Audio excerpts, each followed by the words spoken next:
Good. Welcome to the next session on IPCP, our coaching pathway. The next one is running now in February 27 next year. These videos to support you in understanding why you should be joining that. So this evening or last night, Jay ran a session and we ran into the coach's cognitive biases. So we're going to explore slightly that with the Headley and see how that is valuable and necessary for you to be across. Any questions that you have about the coaching pathway, when this video gets posted, put them in the comments and then Jay or I will respond directly to you. So Jay, cognitive biases from the coach perspective, what are you discovering? Not so much what I'm discovering. I've known that the coach needs to do the work to get their stuff out the way. Otherwise, that's going to get projected upon the client. What the cohort is really starting to realize is how prevalent that is without the work. It's a bit like trying to understand a book by reading the first chapter. You can't understand the whole book. You can't go deeply into it. So a lot of coaches think they know themselves. And some of these coaches have been through practitioner, master practitioner, and they've done the old meta coaching with us, coming into this program now, starting to realize, holy crap, my biases are quite large, and I can now actually see how they're getting in the way of me being an effective coach, an effective developmental coach. Okay. And so last night we explored thinking, your thinking preferences, and we explored your work preferences. And so thinking preferences are, I think we're looking at, do you think in terms of, well, your work preferences are, do you prefer working by yourself or in a team with others? And the important part about that is shared responsibility. Do you like to hold responsibility yourself? Even though you like working with people, then you're likely a group worker than a team worker. If you like working with people and sharing responsibility, then you're definitely a team worker. And if you like to hold responsibility to yourself and you prefer to get things done on your own, then you're definitely individual. And so, you know, that we had lots of people who were team oriented, and lots of people who are extremely independent, individual oriented. Well, that's not really going to work for coaching. And as we explored that, people's faces and chins begin to drop, because it's like, oh, that's really getting in my way. I like to have responsibility. I don't like it to be shared between the client and myself. Well, that's going to facilitate over responsibility 101. And so the coach is going to start being responsible for the client. They're going to start thinking about what the client wants, how they want it. Am I delivering it? All that stuff's going to be going through their head time and time again. In the thinking, let's interrupt the monologue. So, what's a cognitive bias, and what's showing up? Enjoy a smile. And how is that different to it just being a cognitive intention? What's the variable? So it becomes a bias when it becomes a driver.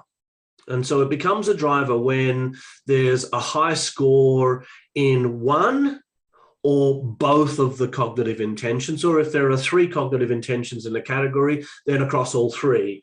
Then the category becomes a bias. Then it's a cognitive category bias, which is off the scale. Then it's part of your identity. It's part of your personality structure at that point. So hold on. Say more about off the scale. It's off the scale in terms of.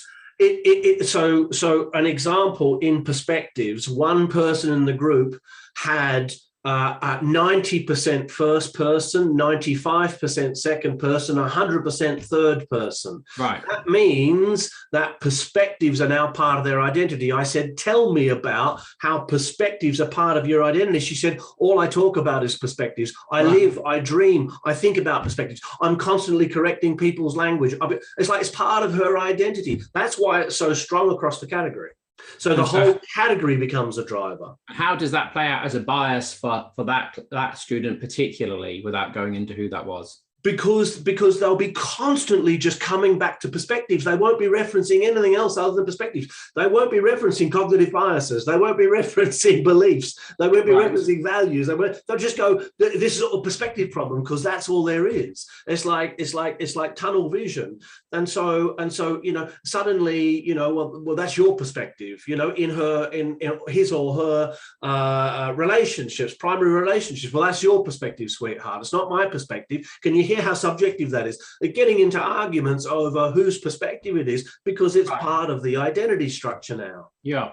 And so the bias is what, though? The bias is a category bias. Right. Yeah. Whereas if a person had a bias for second person perspective, and their score in second person perspective was 60%, and their score in first and third person perspective, let's say, was 25, 30%, then second person perspective becomes a driver. Therefore, referencing what you think other people are thinking and referencing what you think other people are feeling becomes a driver bias for you. Sure. Good. Okay. And what to do, and how is the course helping with that for the student? As we go deeply into each of the biases, the students are seeing not only how the bias runs for them, but we're having individual and collective coaching conversations where everybody's invited into the process. So I'll coach somebody to their bias by asking, what's the positive intention of the bias? How does it serve you? How does it not serve you? Really simple questions. As you sit back, do you have permission to be able to expand your thinking to include the other perspectives, to include the other views within that category? Stuff like that. But then we'll slow it down. And we'll go, what question would you ask here across the cohort? If you were this person, what's coming up for you? Who else has this bias? Right. What's coming up for you as I'm asking Bob these questions? What's coming up for you? What's coming up for you? What's coming up for you? What's coming up for you? And they're sharing. And that person who I'm coaching then's going, that's exactly what's happening for me. Oh my God, what that person said. And so we're collectively learning off, like in a group and team coaching experience, about these biases and how they play out, not only for the person who's being coached or the people who are involved, but also my partner does that. Oh my God, my partner says I do that. So awareness of these biases, unless you're aware of them, you're going to be projecting them onto your client unconsciously, which means you're outside of your awareness, and it seems as though you're being unbiased. But your thinking patterns are directing the very fabric of your thinking, and therefore the fabric of the experience of the coachee who may not share those biases. So what kind of coach can we expect to be coaching that isn't aware of these biases? What's the kind of quality? What's the likely outcome of the sessions with their clients? Well, they'll have an unconscious agenda, Joseph. So they will hold an unconscious agenda to get somewhere. Let's say they had high achievement and high influence in terms of their success strategy. Yeah. Right. So high achievement means they want an outcome. Yeah. High influence means they want control and influence. If you had that bias and you weren't aware of it, you would be controlling the coaching session toward an outcome that was yours, not theirs. Yeah. Yeah. And you're not even going to know you're doing it. Yeah. And so I did it. A client once stood up at the end of a coaching session. He looked at me and he said, "Stop trying so fucking hard." Right. He left and never came back. It was the lesson for me that I was holding an agenda. It took me about 2 years to see it, but as I just held on to that, held on to it, it came to me like, that's what was going on. Here's me driving the session with my biases. That kind of thing's going to happen. So as you can hear from our sharing here, we're very keen and we are very invested in making sure that as a coach, and particularly as an accredited coaching room coach, you're across a really clean, pure, and systemic approach to coaching. If that interests you, drop your questions in the comment section, or just really easy, come book on the course for next year, see Harriet. That's it from us. Till next time.